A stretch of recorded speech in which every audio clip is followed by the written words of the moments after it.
무덤에서 생명수 강까지. 오늘은 특별히 이스라엘을 향한 하나님의 깊은 마음을 찾아보는 시간을 갖겠습니다. 하나님의 마음을 찾는다는 것은 그리스도인의 생활입니다. 아버지의 마음을 헤아려 본다는 것이죠.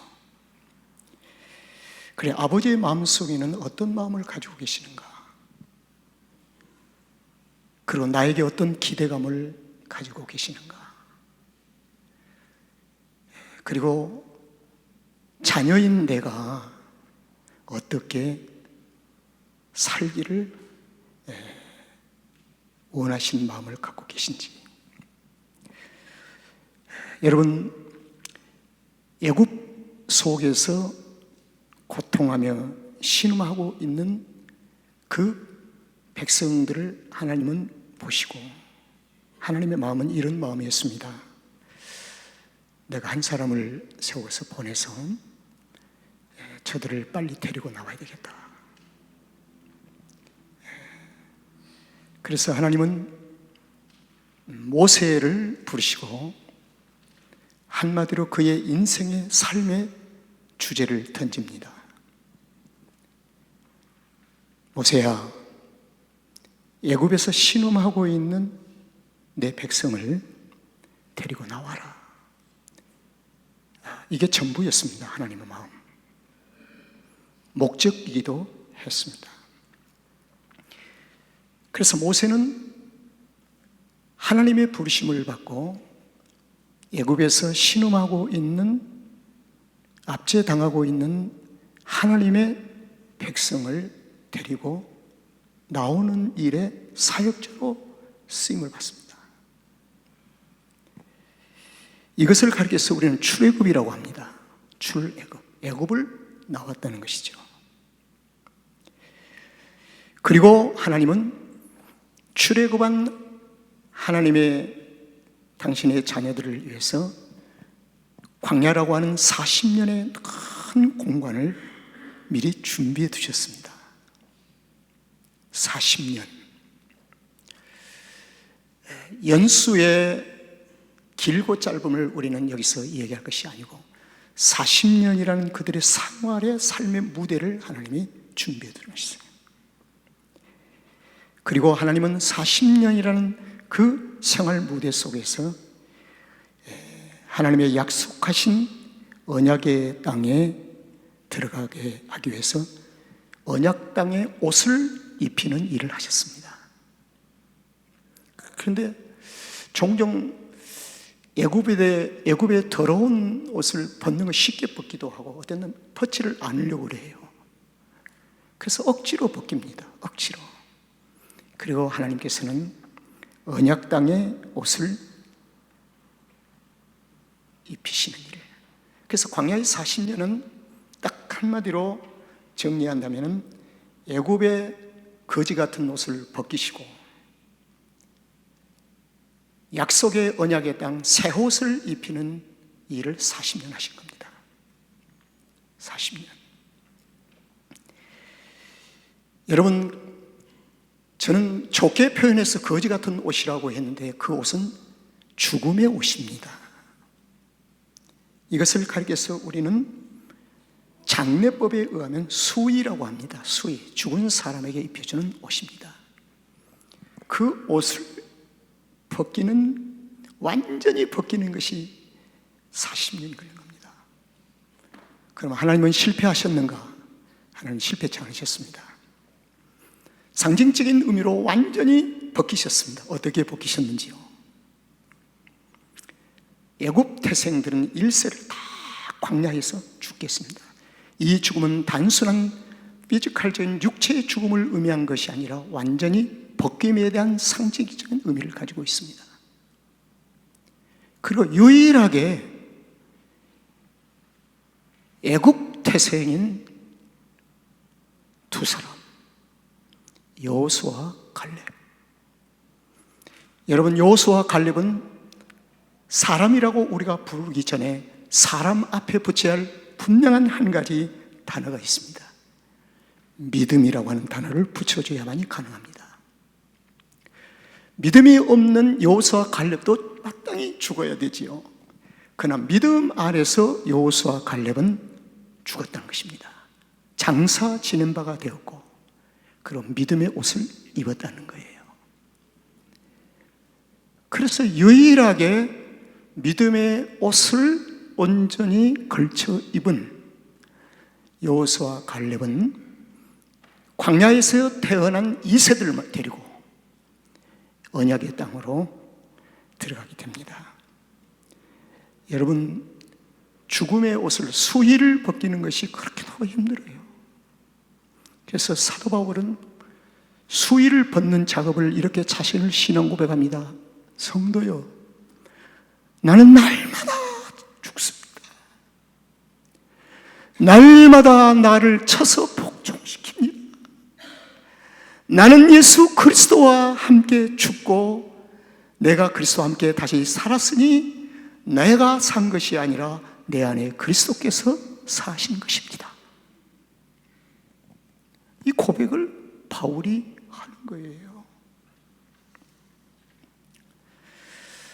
하나님은 지금도 출애굽한 모든 사람들, 구원받은 저와 여러분, 이 애굽의 옷을 완전히 벗기시는 일을 지금도 하고 계세요. 지금도 하고 계세요.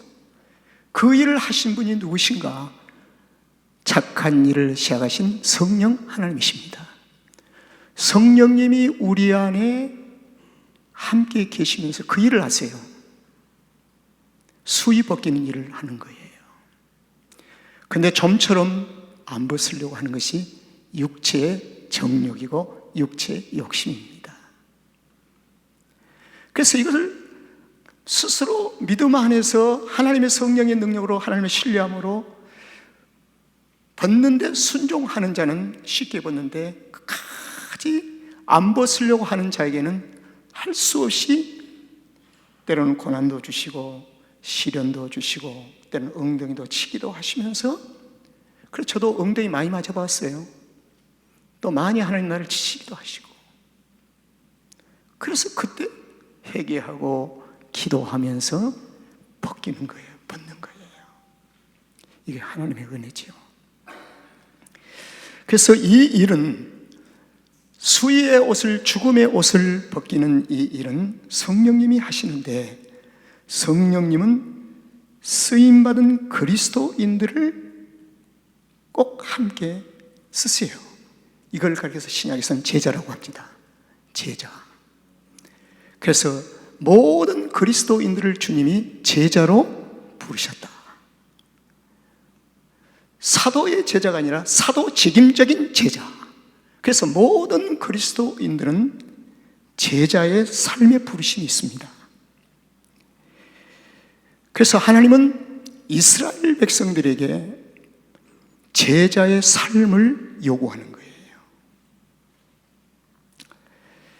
여러분, 로마서에서 보면은 사도 바울이 자기 민족이 1순위로 선택받고 부름받은 이스라엘. 근데 바울이 율법주의자였고 바리새인 중에 바리새인이었던 바울이 주님을 만나고 나니 그 전에 삶이 예수님을 등지고 예수님을 거부하는 삶이었음을 알게 되는 순간에 그는 회개합니다. 어떻게 회개하죠? 주님은 그의 눈을 가려버리고 심령 속에서 하나님 앞에 회개를 하도록 하나님의 은혜를 부어주세요. 그래서 바울은 아라비아 광야로 나가서 하나님과 1대1로 회개의 시간을 갖습니다. 철저하게 회개하죠. 철저하게. 그런데 바울이 예수님을 만나고 나니 우리 민족이 마땅히 제자의 삶을 살아야 되는데 이들이 예수님을 돌팔맹이질하고 예수님을 거역하고 살아요. 그래서 사도 바울은 중요한 결단의 얘기를 합니다. 만약에 너희들이 예수 앞으로 돌아오지 아니하면 이방인을 들어서, 내가 먼저 이방인을 들어서 너희를 선교케 하리라. 선교케 하리라. 하하, 이게 참 놀라운 그 메시지를 이스라엘에게 보냅니다. 이스라엘은 지금도 깨닫지를 못하고 있어요. 지금도 알지를 못하고 있어요. 그런데 에스겔서 1장을 보니까 죽음의 옷을 입고 신음하고 있는 바벨론 포로, 여호야긴 왕과 동시에 에스겔 선지자까지 포함한 1만 명이 2차로 포로로 바벨론으로 잡혀갑니다. 바벨론 포로로 잡혀, 안식처가 없어요. 포로니까. 근데 유일하게 시간이 주어진 시간대마다 그들은 어디로 모이냐면 약속이라도 한 듯 바벨론 강가에로 모이들기를 시작했습니다. 그래서 그 가운데서 기도하면서 점점 하나님의 그 함께 하심이 그리워지기 시작한 거예요. 그리고 동쪽을 향해서 보다 보니 예루살렘의 성전이 그리워지기 시작하는 거예요. 그러는 시간에 하나님은 에스겔을 찾아가서 부르십니다. 에스겔은 이렇게 기도했을 가능성이 있습니다. 하나님, 속히 이 나라를 다시 회복시켜 주십시오. 그리하면 우리의 아버지 가문이 제사장의 가문이기 때문에 나도 제사장으로서 성실하게 제사장의 삶을 살겠습니다. 이렇게 기도할 가능성이 있지요. 그런데 하나님은 뜻밖에도 너는 지금 제사장 할 시기가 아니야. 제사장을 생각할 시기야. 선지자로 내가 너를 부른다. 자기의 생각과 정반대인 선지자. 제가 얘기했죠. 왕직과 제사장직과 선지자직의 가장 일선에서 전투해야 할 하나님의 나라의 군대가 누구냐면 선지자입니다. 선지자에게는 많은 핍박이 따라오고 많은 고난과 시련이 따라와요. 그런데 하나님이 에스겔에게 선지자로 부르십니다. 하나님이 되게 급하셨나 봐요. 지금은 제사장보다도 선지자의 길로 부르신 하나님, 그리고 동시에 에스겔에게 하나님은 하늘의 이상을 보이십니다. 계시를 보이신다고 말이에요. 그 이상과 계시가 뭐냐면 에스겔서 1장부터 48장이에요. 그 방대한 분량의 하늘의 이상, 하나님이 계획하시고 하나님이 실천하고 계시는 놀라운 하나님의 계획을 보이신 거예요. 그 계획 속에 에스겔은 선지자로 부르심을 받게 됩니다. 선지자로 부르시더니 하나님은 에스겔을 이끄시고 어디로 데리고 가시냐면 마른 뼈가 가득 찬 골짜기로 데리고 가세요. 그리고 보라 하지 아니하시고 골짜기에 마른 뼈가 꽉 차 있었습니다. 그냥 보라 하지 아니하시고 친히 데리시고 골짜기 마른 뼈 사이사이를 다니십니다. 에스겔은 아무리 보아도 생명 있는 뼈는 하나도 없고 몽통 마른 뼈들만 있어요. 그리고 하나님께서는 에스겔에게 이런 말씀하시다. 에스겔아, 내가 이 마른 뼈를 살리려고 한다. 살려고 한다.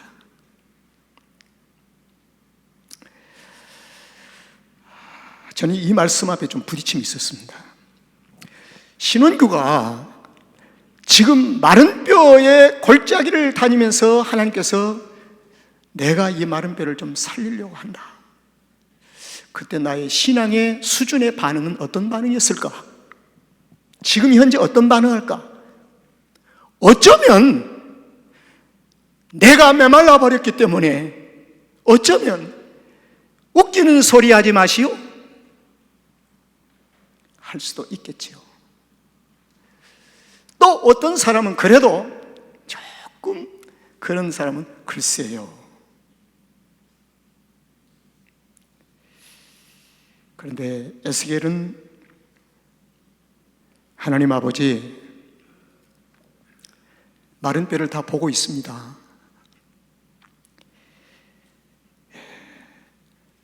나는 도저히 불가능합니다.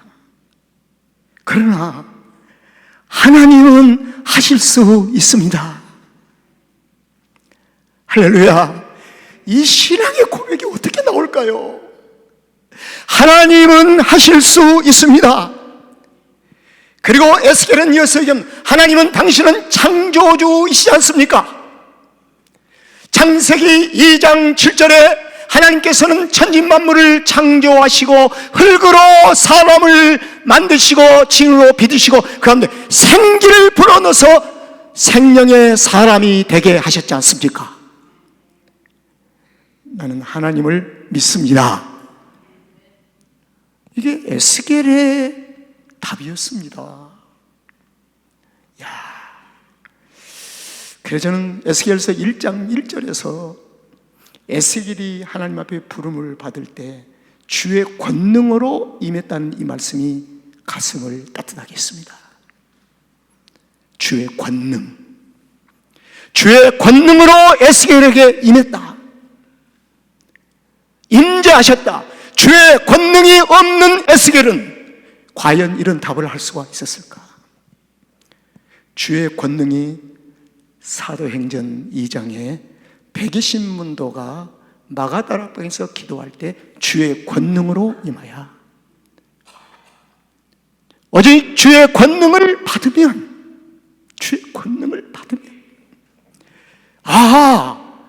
120명이라고 한다면 모든 성도들을 대표하고 있지 않는가? 우리도 권능을 받아야 되겠다. 우리도 권능을 받으면 이 권능은 어떻게 오는가요? 어떻게 오는가요? 오늘 이 문제를 한번 찾아보자고요. 하나님은 이러한 믿음의 에스겔 고백 위에 마른 뼈에 생기를 불어넣으시고 힘줄이 붙고 살이 붙고 살아 움직이셔야 부딪히기를 소리가 나기를 시작합니다. 마침내 에스겔 골짜기 무덤에서 나와 그들을 다니게 하는, 골짜기에서 빼내오시는 하나님, 이것이 바로 요한복음 11장에서 성취가 되었다는 사실입니다. 빼내오신 분이 누구냐는 거예요. 에스겔 골짜기에서 빼어내오신 분이 누구냐는 거예요. 에스겔이 아닙니다. 바로 하나님이신 줄로 믿습니다. 바로 그분이 신약의 성자 하나님이신 누구요? 예수 그리스도십니다. 할렐루야. 요한복음 11장을 보면요, 예수님이 친히 사건을 연출하십니다. 무덤 속에 있던 죽음의 수의 옷을 입고 있는 나사로, 예수님이 친히 찾아가셔요. 골짜기를 찾아가신다는 겁니다. 수의로 동여 매어진 나사로, 무덤 밖에서 제자들과 함께 나사로야 나와라, 예수님 말씀하십니다.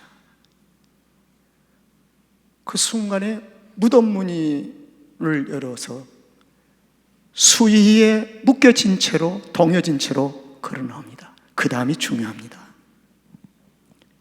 제자들에게, 얘들아, 그 수의를 풀어서 놓아서 다니게 하라. 저는 여기서 중요한 한 가지를 여러분들에게 챌린지하고 싶습니다. 무덤에서 살아는 나와 있는데 아직도 수의를 동여매고 다니는 그리스도인은 없는가요? 꽁꽁 묶여서 수의 감고 다니는 성도는 없는가요? 요한복음 11장에서 반드시 제자들에게 푸는 일은 제자들이 했다는 것입니다. 얘들아, 저 수의를 풀어라. 그래서 놓아서 다니게 하라. 하나님은 에스겔 선지자에게 명령합니다. 에스겔 골짜기에서 살아난 자들 다 끌고 나와라. 이 말은 무슨, 장차 이 백성은 예루살렘으로 리턴할 것이니라. 돌아갈 것이니라. 바벨론에서 나올 것이라는 하나님의 거룩한 약속이 우리에게 지금 주어지는 거예요. 여러분, 묶여있는 죽음의 결박을 푸는 일, 교회가 할 일이에요. 그리고 예수님의 제자들이 할 일입니다. 오늘날 그리스도인들은 날마다 죽음의 수에 벗는 일이 믿음의 삶의 1순위가 되어야 합니다. 육신의 장막을 벗는 날까지 내 몸에 아직 걸쳐 남겨진 수의를 벗는 일입니다. 그러기에 바울 서신서에서 골로새서 3장에서는 옛사람과 그 행위를 벗어버리라. 이건 진행형이에요. 한순간에 벗는 거예요. 벗어라. 계속 벗어라. 사도 바울의 신앙의 고백과 일맥상통합니다. 나는 날마다 나의 육체를 쳐서 복종시킨다. 나는 날마다 죽노라. 날마다 벗는 일을 하는 것입니다. 에베소서 4장에서 옛사람을 벗어버리고 새사람을 입으라. 오늘 죽음의 수의를 벗기시는 일을 우리에게 보시는 것이 바로 에스겔서 47장입니다. 에스겔서 47장이 뭐 복받고 돈 많고 그게 아니에요. 에스겔서 47장은 구속의 하나님의 거룩한 역사 속에 하나님의 진행 상황 속에서 벗기시는 일을 하신다는 겁니다. 그리고 벗기서 무슨 일을 하시는가? 벗는 만큼 은혜로 들어간다는 것입니다. 벗는 만큼 은혜로. 자, 그래서 저는 오늘 설교를 한 센텐스로 연결을 하면 하나님이 살리시고 그리고 벗기시고 이끄시고 보존하시는 하나님, 그리고 최종적인 종착까지 하나님이 이끌어 가시고 보존하신다. 최종적인 종착역이 어디인가요? 요한계시록 21장, 요한계시록 22장에 생수의 강이 흐르는 곳, 그리고 새 예루살렘, 최종적인 목적지가 거기에요. 저와 여러분의 최종적인 목적지는 생수의 강이 흐르는 곳, 넘치는 곳이라는 겁니다. 그런데 이 생수의 강은 요한계시록에서 분명하게 밝히고 있습니다.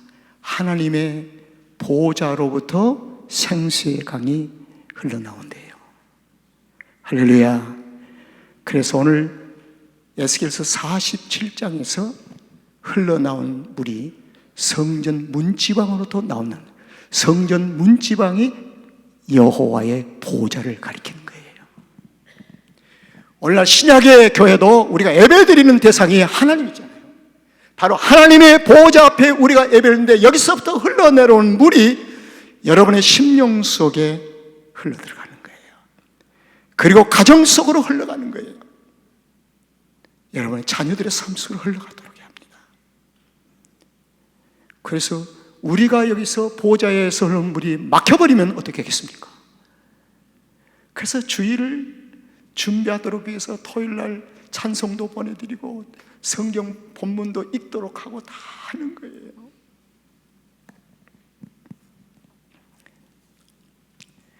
하나님은 우리를 헤엄치는 은혜의 강까지 이끌고 계십니다. 근데 그곳은 깊은 곳이어야 돼요. 발목에 차는 물이 아니라 깊은 곳이에요. 내 발이 땅에 닿지 않는 곳. 발이 땅에 닿으면 종종 sometime 조금은 하나님을 신뢰하고 의지하지만 주여 하지만 어느 날 내 힘으로 살아가는 거예요. 발이 땅에 닿지 않는 헤엄치는 곳으로 하나님이 이끄신데 목적이 있다는 것이다. 발이 땅에 닿지 아니하고 하나님을 전적으로 신뢰하고 의지케 하기 위하여. 그래서 오늘 에스겔서의 이 47장은 하나님의 마음에 담긴 목적이 무엇이냐면 깊은 곳까지 이끄시기 위한 겁니다.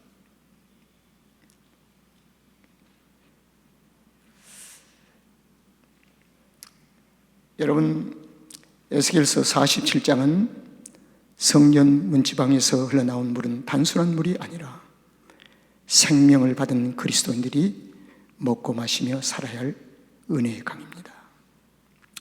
은혜가 발목에 찬 곳에서 멈춰버린 성도, 그곳에 그래도 머물러 있으면 멈추면 좋겠는데 물이 없어져 버리고요. 드라이 된 드라이. 그리스도인들이 드라이 되면 참 무섭습니다.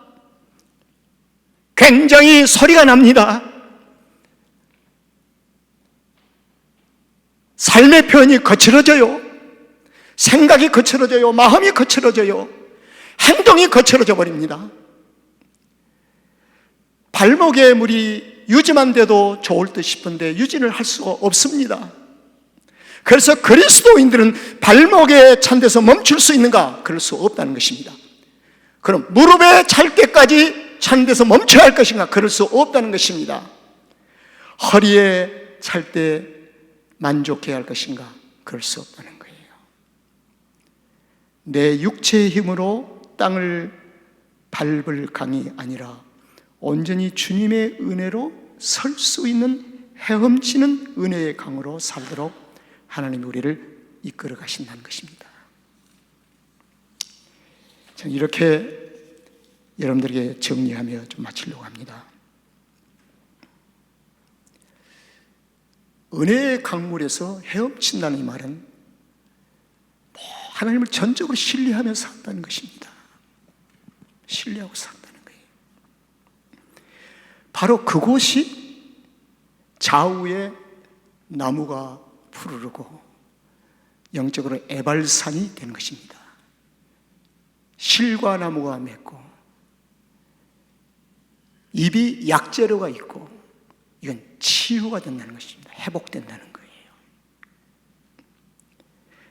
그래서 하나님은 우리를 헤엄치는 강에서 살기를 시간도 원하고 계십니다.